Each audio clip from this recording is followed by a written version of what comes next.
I never imagined 3 bulldozers would be parked across my driveway that morning, especially with Clara from the HOA standing behind them, looking smug. But what she didn't realize was that she had just made the biggest mistake of her life. Why? Because she had no idea who she was messing with, or the fact that I owned the very land beneath her feet. Now picture this. You wake up to find your driveway blocked by bulldozers, your peaceful garden in the crosshairs of a power-hungry HOA president, and it turns out you're not just another homeowner. You own everything underneath this neighborhood. So what would you do if your annoying HOA wasn't just illegally harassing you, but stealing thousands from your neighbors too? This is the story of how a small garden fight led to the biggest showdown the HOA has ever seen. The sun was just beginning to rise, and I was out there in my garden, carefully planting the last of my tomato seedlings. After years of working long hours in my law firm, I finally found some peace in this little patch of earth. The feel of the soil between my fingers, and the idea of fresh vegetables growing, it kept me sane. I thought I'd finally found the quiet life I always wanted, but that peace was shattered when I heard the all-too-familiar voice. "Excuse me, what do you think you're doing?" I looked up to see Clara standing at the edge of my property. She had her arms crossed tightly over her fancy blouse, her perfectly styled hair blowing in the wind, but her face was cold and disapproving. "Good morning, Clara," I said, wiping my hands on my gardening apron. "Just expanding my vegetable garden a bit." She narrowed her eyes and took a slow walk around the rows of raised beds that lined the side of my driveway. "This is completely unacceptable," she snapped. "Front yards in Silver Ridge estates must be properly landscaped, with approved plants only. Vegetable gardens should be in backyards, hidden from view." I sighed, trying to keep my cool. Clara had been the head of the HOA for the last 5 years. In that time, what used to be a friendly neighborhood had turned into a battleground of petty rules and surprise fines. "Clara, my property deed predates the HOA by 30 years, I said, standing up. "I've got grandfather exemptions for most of these rules." That caught her off guard, but she quickly recovered, pulling out her phone. "That's not how it works," she said, snapping photos. "I'm documenting this violation. You'll be receiving a formal notice from the board." As she walked away, I noticed a couple of neighbors stopping to watch. Mr. Thompson from across the street gave me a sympathetic nod. He'd had his own issues with Clara last month when she fined him for his mailbox being the wrong shade of green. Later that day, I found a bright orange violation notice taped to my front door.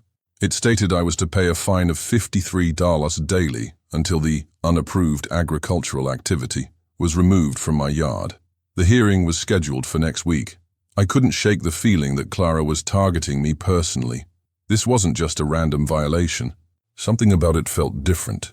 The next morning, as I was researching some old family documents, I heard the sound of heavy machinery rumbling outside my window. When I looked outside, my heart sank. 3 massive bulldozers were blocking my driveway, completely preventing me from getting out. And there, standing next to them, was Clara, looking smug, with a tall man I didn't recognize beside her.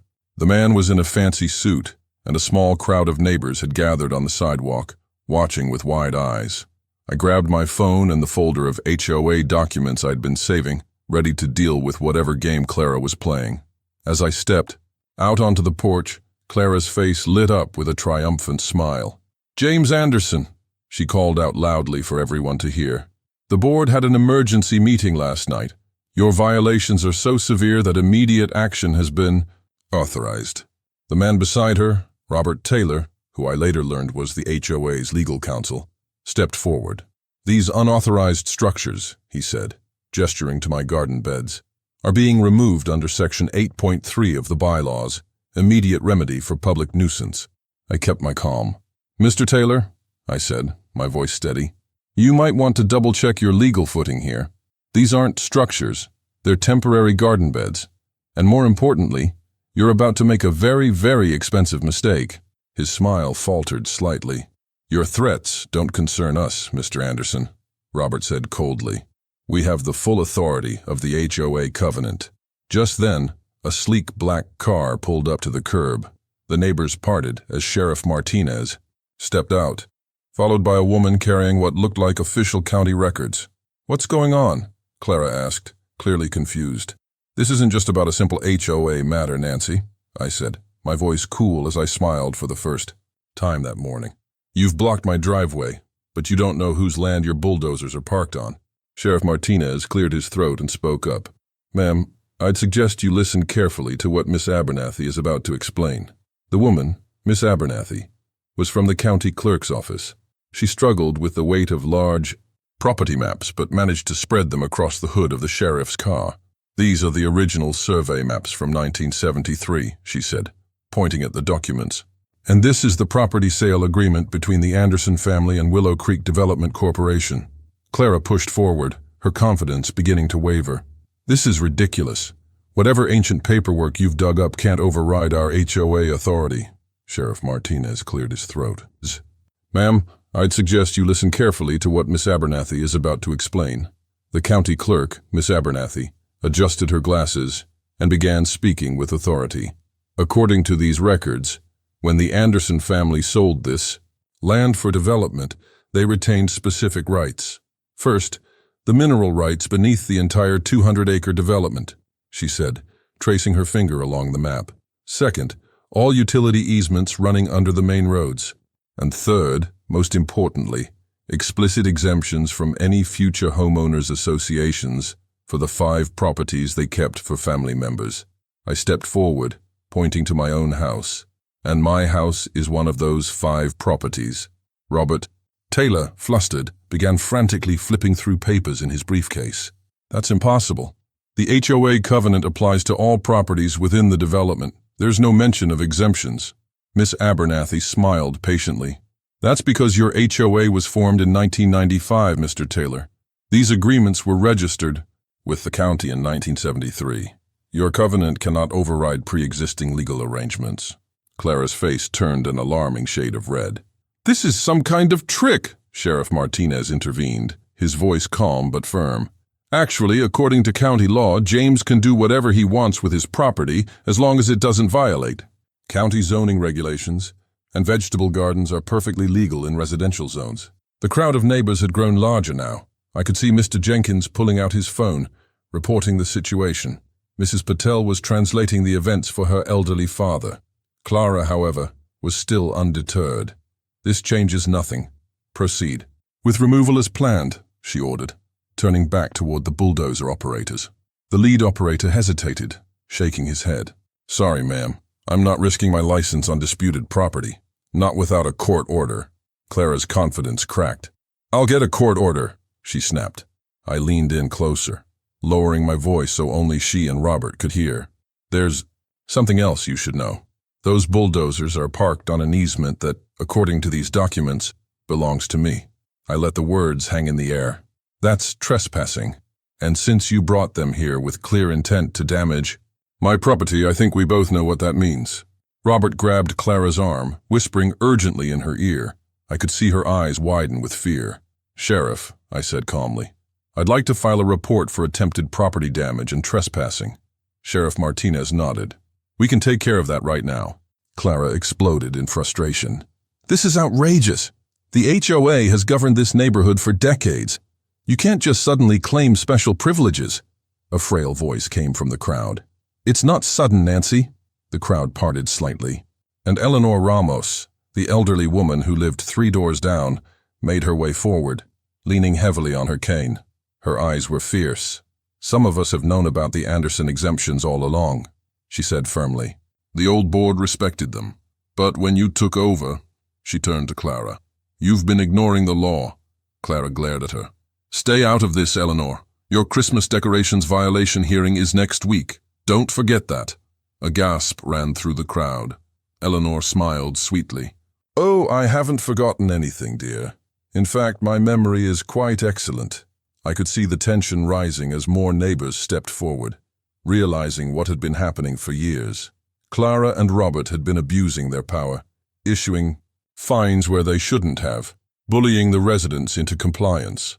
Eleanor addressed the crowd, her voice calm but full of authority. How many of you have been harassed by this HOA, fined for ridiculous violations, threatened with legal action for minor issues? Hands went up throughout the crowd. Mrs. Jenkins was live streaming everything, her phone raised high. This isn't just about James Garden. Eleanor continued. It's about how this HOA, under Clara's leadership, has abused its power, repeatedly. Sheriff Martinez nodded in agreement. I've received more complaints about this HOA in the past year than all others in the county combined.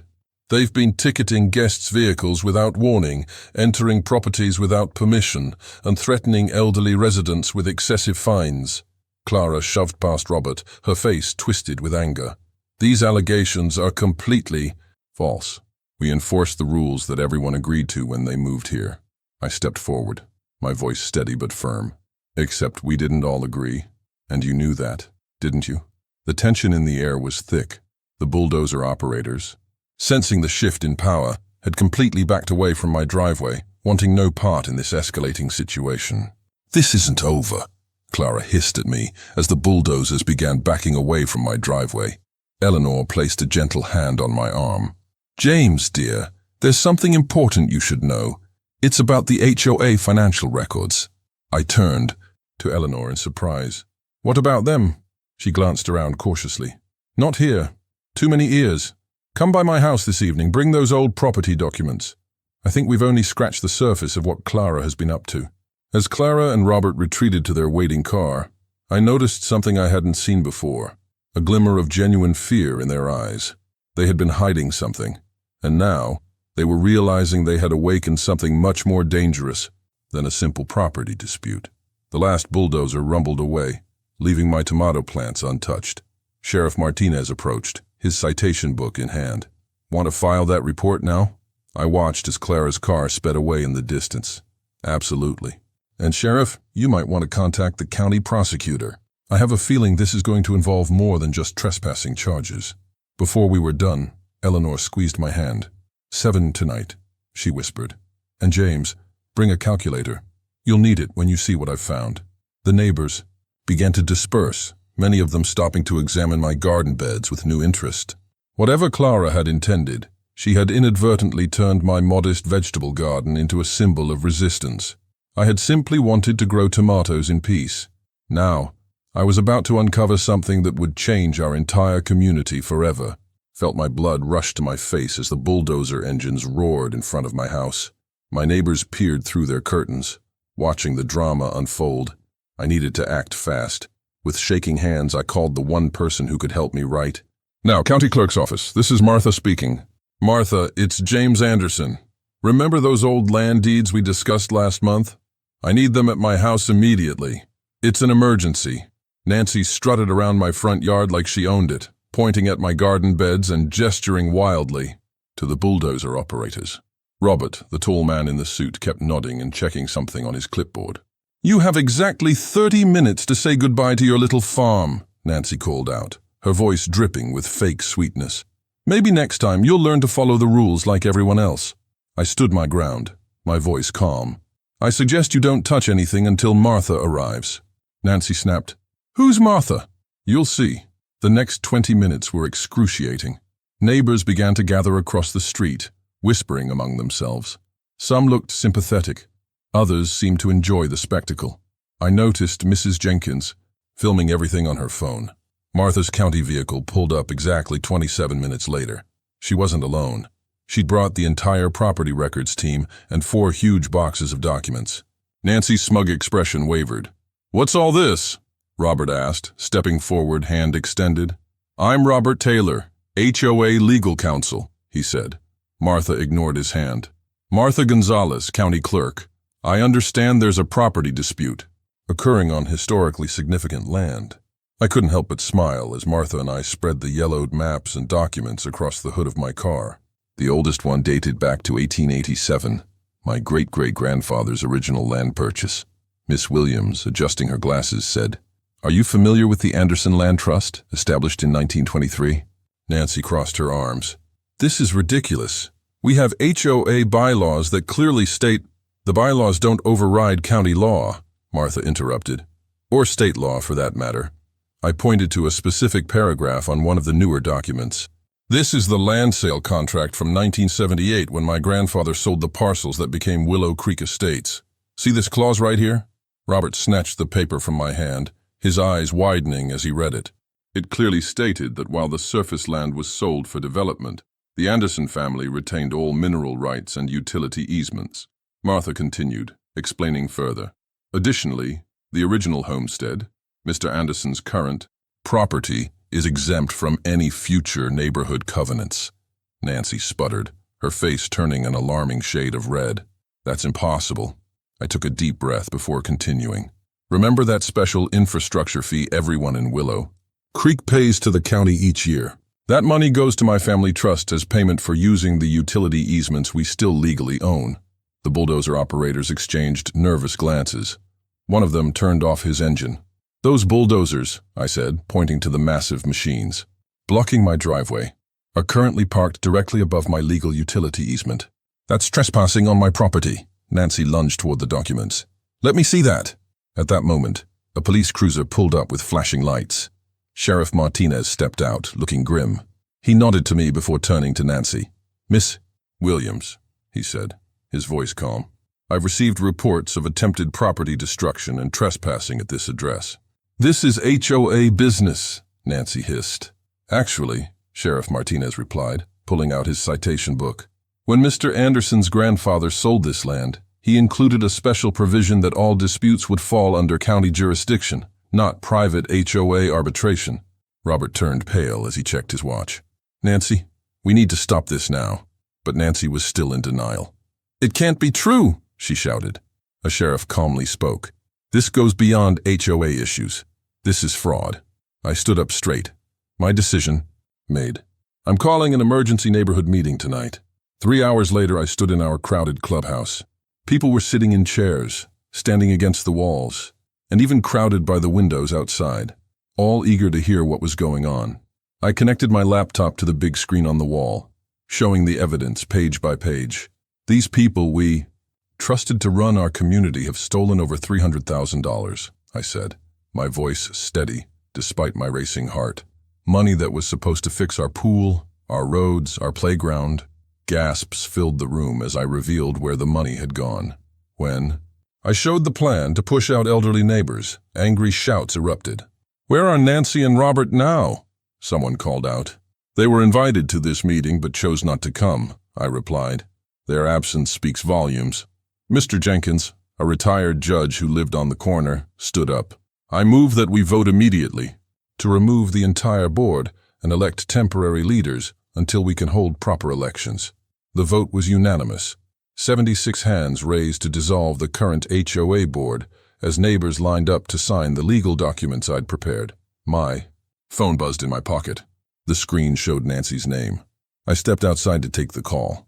You've ruined everything, she said, her voice a mix of anger and panic. Do you have any idea what you've done? You think you've won because your family once owned some dirt around here? This isn't about winning, Nancy, I replied calmly. This is about doing what's right. Right, she laughed, but it sounded hollow. You don't know who you're dealing with, James. Your precious little garden is just the beginning of what I can take from you. Before I could respond, the line went dead. I stood in the cool evening air, wondering what she meant.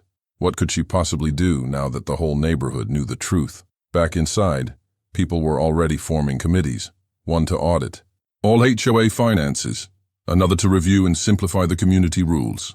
Eleanor sat at a table surrounded by neighbors, hanging on her every word as she explained how she uncovered the scheme. My phone buzzed with a text from an unknown number. Check your security cameras now. I pulled up the app showing the video feed from my house. What I saw made my stomach drop. 2 figures in dark clothing were in my front yard. Even in the dim light, I could make out Nancy's blonde hair and Robert's tall frame. They were pulling up my garden plants and throwing them across the lawn. I showed Sheriff Martinez, who immediately called for a patrol car to head to my house. As we watched, Nancy looked directly at the camera, smiled, and made a slashing motion across her throat before they both got into a car and sped away. As people crowded around to see my phone screen, another text came through. This is just the beginning. By the time I'm done, you'll wish you never planted a single seed. Can you arrest them for this? I asked the sheriff. Trespassing, vandalism, and with these threats, possibly more. He nodded. But James, be careful. People who feel cornered can be dangerous. Eleanor put her frail hand on my arm. You're not alone anymore. None of us are. As I looked around at the determined faces of my neighbors, people who had been strangers just days ago, I realized she was right. Nancy and Robert had the money and had held the power for years, but we had something stronger, the truth and each other. My phone buzzed again. Another text, this time with a photo attachment. I opened it and felt the blood drain from my face. It was a picture of old documents, the very ones that proved my property's exemptions. Across the image, someone had written, "Our originals burn so easily." I woke to the sound of breaking glass. Racing downstairs, I found my kitchen window smashed and my garden completely destroyed. My security camera had caught Nancy and Robert ripping up my plants at 3 a.m. I texted Eleanor immediately. Within an hour, 5 news vans parked outside my house. A reporter asked, "Is it true the HOA president destroyed your property after you exposed her theft?" By noon, 30 neighbors showed up with plants and shovels. "We're with you," said Mrs. Jenkins, who I barely knew. "Nancy tried to fine me $500 for my bird feeder last month." Sheriff Martinez arrived with papers in hand. "Nancy and Robert have been arrested. The county found $300,000 missing from HOA accounts. The neighbors voted that day to create a new friendly neighbors group instead of an HOA. We wrote fair rules together that let people garden and be themselves." 2 months later, we held a huge block party in what used to be Nancy's yard. Her house was sold after she went to jail, and the new family loved our community garden idea. "You changed everything," Eleanor said, handing me the first tomato of the season. I smiled. I never wanted to own the county. I just wanted to grow my vegetables in peace.